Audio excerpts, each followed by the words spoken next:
Well-being. What does well-being mean to you? That is a beautiful question. Although there is no definitive meaning, most people relate it to being in some sense of a good state of wellness mentally, physically, emotionally, and spiritually.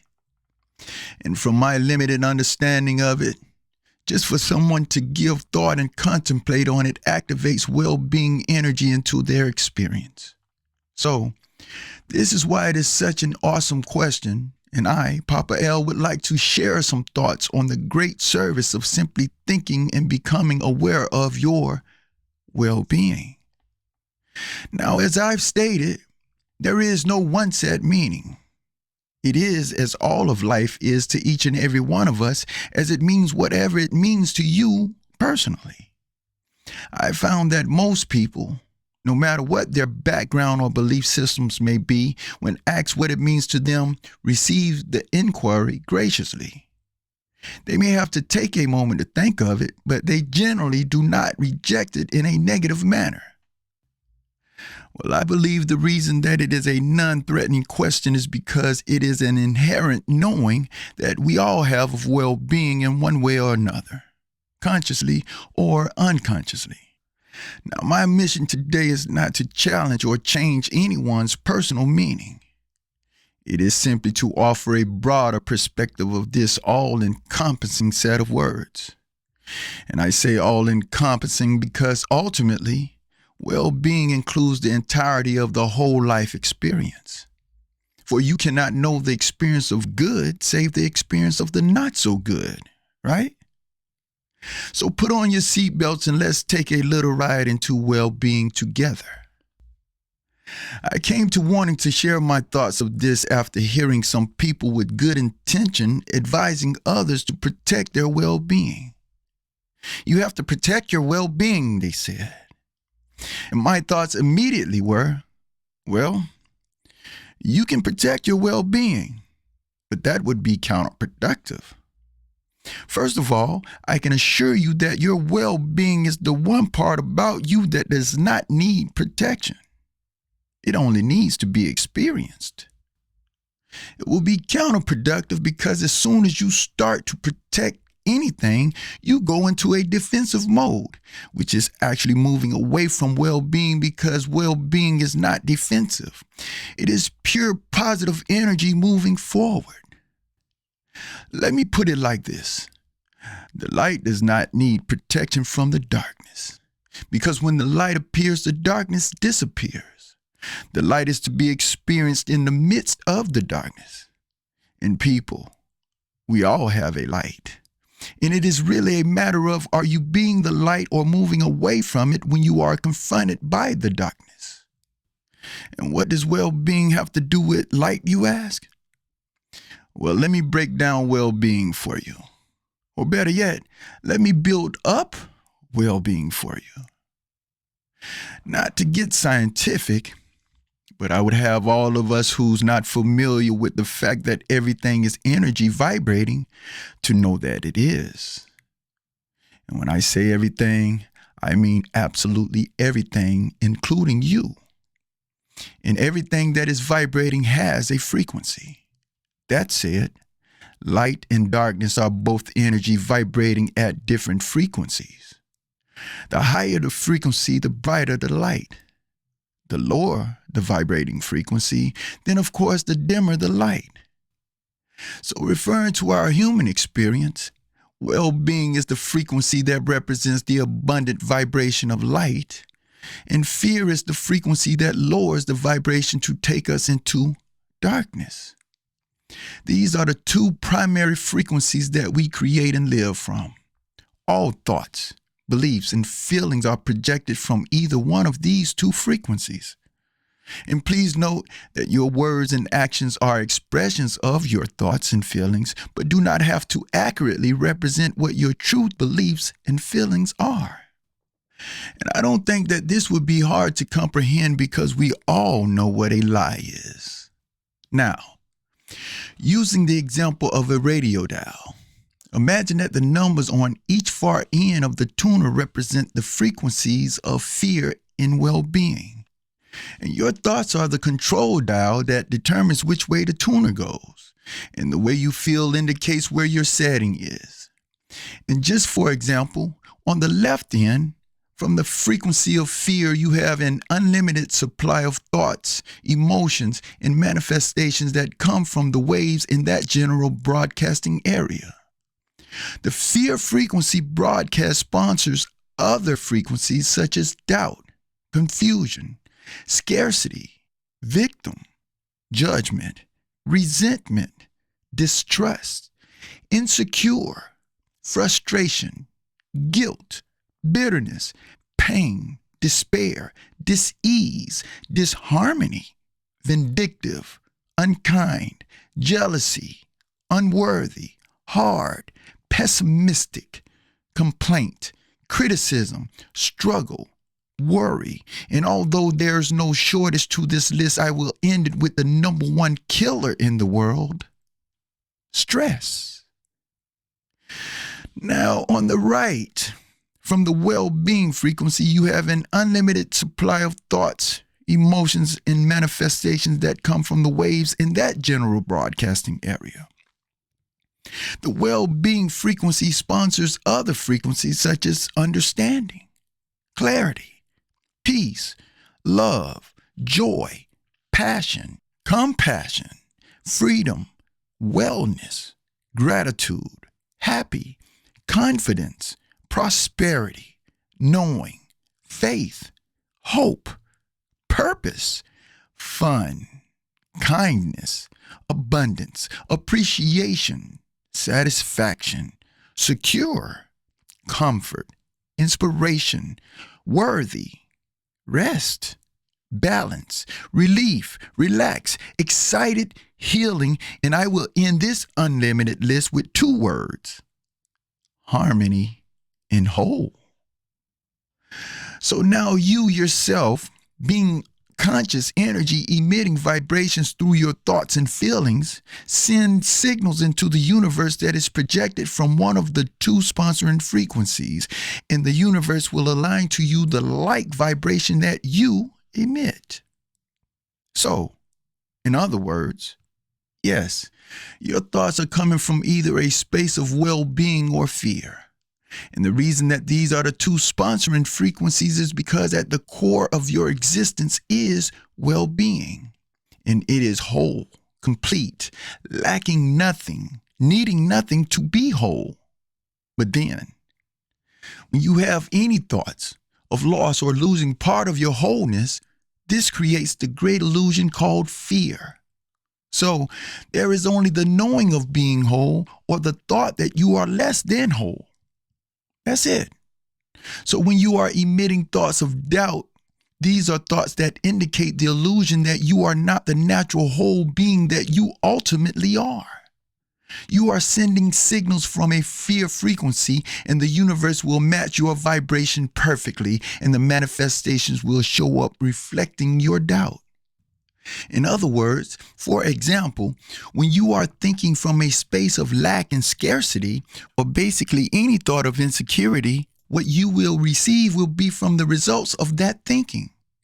And it is just the same when you have a mindset of well-being, in that your results will be from being in tune with frequencies that come from your understanding that you are whole, and your wholeness is abundance.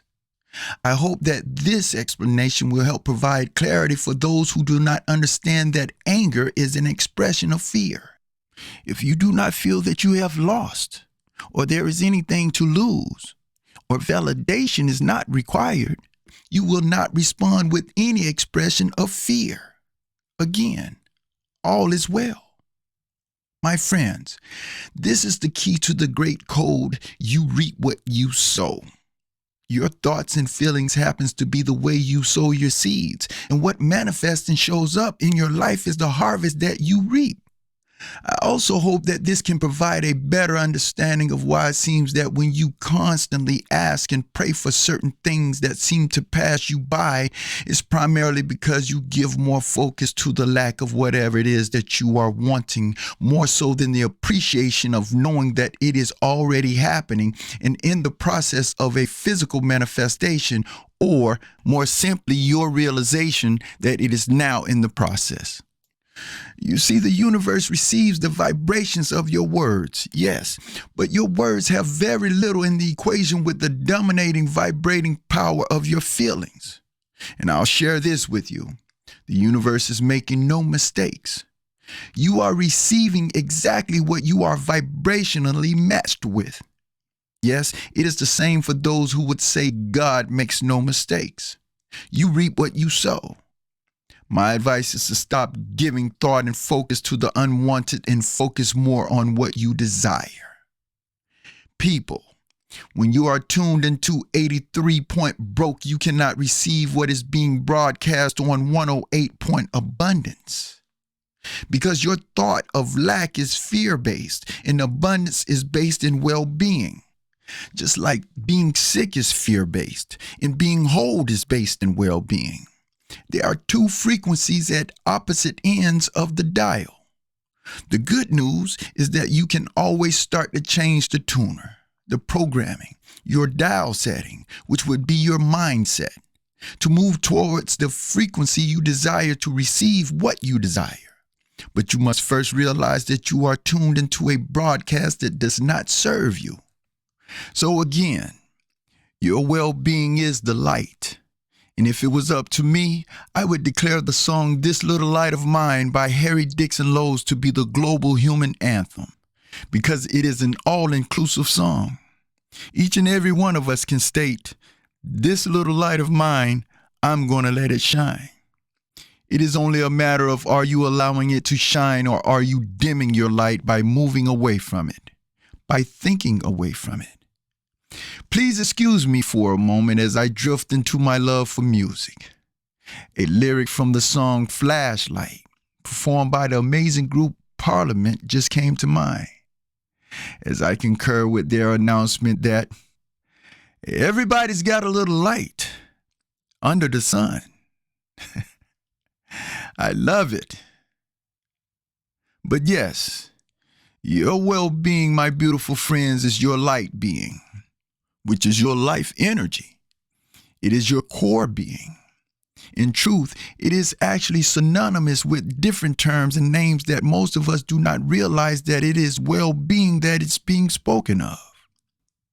Your inner being, your eternal being, your life force. There's more, but the most popular may be what we refer to as the soul. Yes, that is your well-being, friends. It is the very energy that gives your body life, and it holds all that you find to be good. It is the energy that is felt anytime you recognize what you would call a better feeling. It is so revered to where it is the very energy that Jesus spoke of when he said that it comes not with observation because it is within you. The very motto for well-being is, all is well. It is the light within you that is always lit, and it functions whether you acknowledge it or not. The primary issue is the ignoring or moving away from it brings you down, but still, it remains centered within you, always ready to shine brighter in your life when you allow it. Similar to knowing the sun is still shining when it's being blocked by the clouds, and then there's a glimpse of sunshine coming through when the clouds part. Yep, still there. We can recognize well-being's ever-presence by being able to crack a smile in the midst of being in the depths of despair, or bursting into laughter while grieving a loved one's passing when we remember something funny about them. I tell you, it's always there, and it is only our thinking that moves us away from it. When you're experiencing great pain, physically, mentally, or emotionally, it is the faint voice that is telling you that everything is going to be all right. The question is, are you ignoring it, Or can you even recognize it because it is being drowned out by the vibration that you are having to dominate the airwaves? You know, that fear that is telling you how bad it is. But the great magic that most of us are not taught is that your well-being is an extension of the source energy that is the source to all that is. And it is not limited to one way of communicating with you. It is what the doctor or midwife is guiding the mother to when they tell her to breathe while delivering her child. Anytime someone guides you not to worry and stress, they are seeking to guide you to your well-being because it is your natural state of being. And when your natural state is allowed to flow unrestrictedly, harmony and balance are then allowed to become the dominant energy. It's like a stream of water flowing, moving without resistance, with no need of your help to do what it does. But we are the ones that get in the way of our well-being, primarily due to our adverse thinking that causes the resistance of the flow. It's like putting boulders in the flow of the stream. Let's take a moment just to see how much our thinking plays into our lives with a couple simple examples. First being the case of someone's blood pressure rising because of a situation that has transpired in their lives, and their reaction was fear. Yes, their thoughts were all it was that caused the rising of their blood pressure. Or how about this one? A person who sees or hears something that has nothing to do with themselves physically, but their reaction takes them to what we shall call anxiety. Shortly afterwards, they break out with a rash of a sort that we would call hives. Now, it is only obvious that the hives are the effect from the blunt hit of stressful thinking being the cause, right? Right? That was an instantaneous reaction, but most do not think of the continuous adverse thinking of things that may or may not even be affiliated with themselves personally, that comes in small doses, causing undesired effects to them. But then we get the results from diagnosis from the doctor and then ask, how did this happen? Your thinking is what's happening. It is said that the number one killer in the world is stress. And stress is primarily adverse thinking, which is fear-based. And I tell you, if your thinking can kill you, your thinking can heal you. But in order for your thinking to heal, it must be done deliberately, because it is easy to see what happens when we carelessly do it unconsciously. And that is so easy to do when so many people and reports around you are telling you how bad the world is. Well, I would tell you that you are living out of your perception. So therefore, what you are personally living is your world. And your world is as bad or as good as you may believe it to be. How about this? It's not about what's going on in the world. It's about your perception of what's going on in the world. If you want to fix the world, it is an inside job. Yeah, I recently had a brief conversation with someone telling me about the doom and gloom that was happening in the world.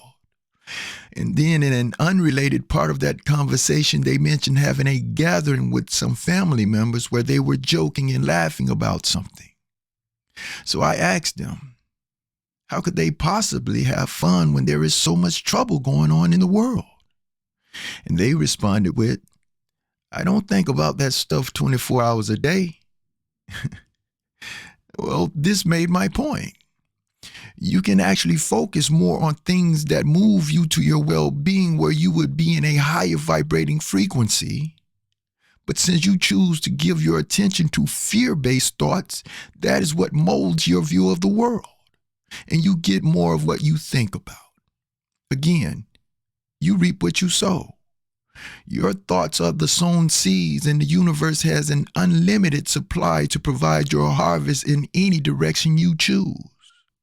So now, you can take this advice and become more conscious of if you are thinking from a frequency of well-being or fear. And it's as simple as starting with your thoughts to what I'm saying now.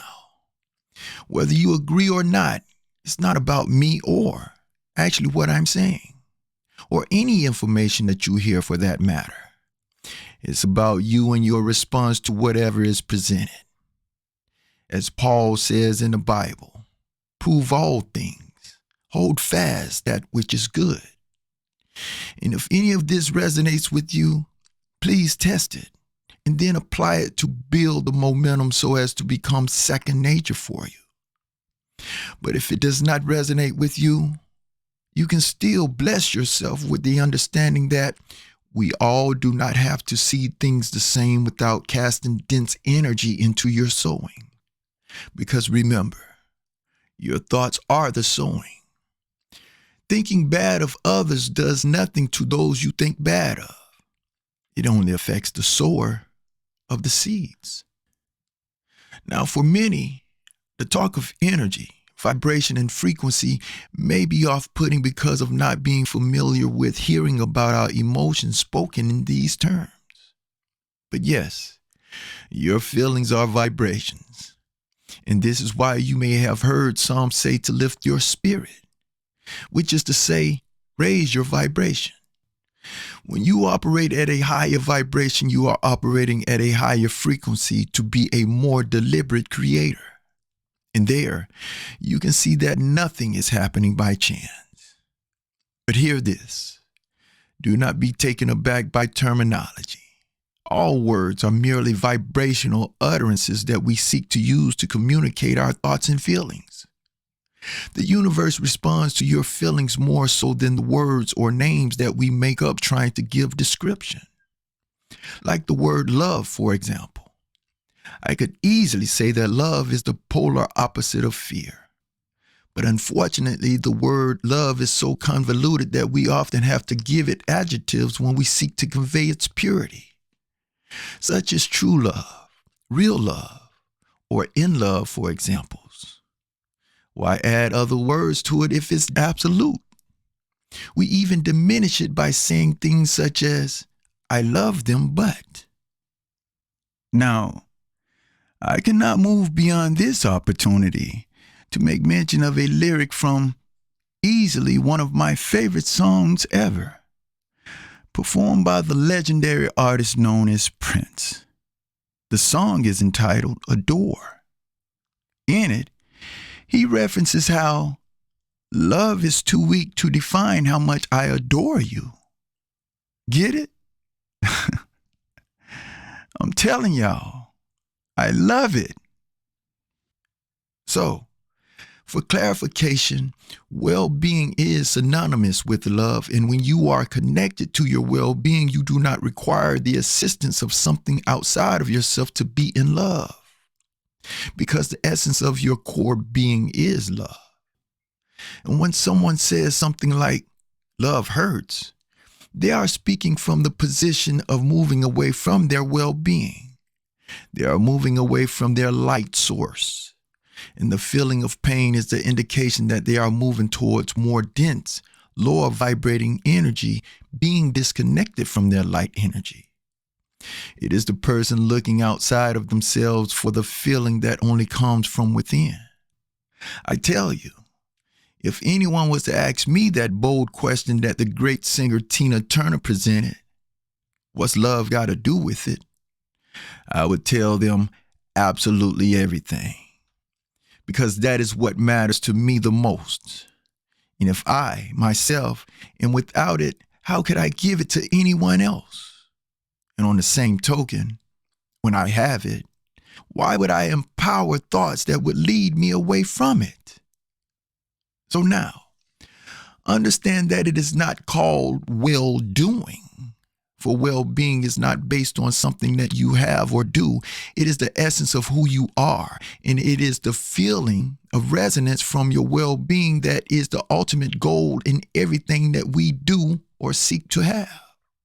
For there is absolutely nothing that you seek to be, do, or have that is outside of the feeling better in achieving it. Nothing.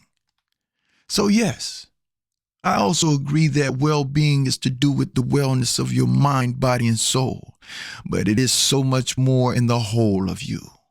Your passion resides in your well-being, and it does not have to be a great explosion of emotion to be experienced. It could be as simple as the thought of comfort. But the key is to move on those thoughts more to move you to the higher desired frequencies, as this is what builds momentum in the process of reaching the excitement when it seems to be lacking. Any appreciation is the expression of your well-being. Your inspiration comes from your well-being. Your confidence comes from your well-being. Believe it or not, even your feeling sexy comes from your well-being. Why do you think it feels so natural? I assure you that your well-being is the whole of you, and when your wholeness becomes the dominant energy, it would be the light that penetrates any darkness around you, including your home, workplace, neighborhood, community, or wherever you are engaging. So with that said, can you imagine where two or more are gathered in the frequency of light? Does that sound familiar? It's the same. Only difference is it is not exclusive. You can have two totally different beliefs or backgrounds and become in harmony when two are allowing their light to shine unrestricted. And this applies to any relationship. Before I go, I'd like to give a personal shout out to any and all the beautiful caregivers of any field that serves from their well-being that's inviting those that you are assisting to theirs. Whether you are aware or not of being the light when you are looking at that person or people that you are assisting, seeing their conditions, yes, but focusing directly on their well-being, you are assisting in the truest sense of caregiving when you are encouraging others to go to the true power within themselves. For this is where their healing comes from. I understand that this can offer a very complicated challenge, but you get it. And you are appreciated. You know, I have several titles that I refer to myself as: the visitor, the life commentator, and the obvious oracle, to name a few. Well, for today, I'd like to be the matchmaker. Or maybe I should call it the rematch maker. The rematch maker is to assist in reintroducing you to the true love of your life. And no, it is not an old boyfriend or girlfriend or anyone that you may have had a connection with that you think is the love of your life.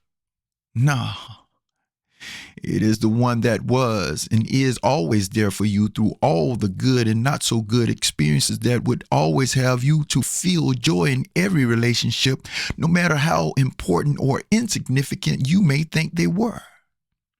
In truth, it was with you when you came here as a newborn, but you were only to be steered away from it by the well-meaning elders that would teach you what they think is the right way only because that was what they were taught. So therefore, you have been carrying and building on that thinking. But I'm here to inform you that your condition does not have to be your definition. People, I hope your visit with me today will allow me to be of assistance in reintroducing you to the light within you. That, my beautiful friends, is your well-being. Now, be well. It is always a choice.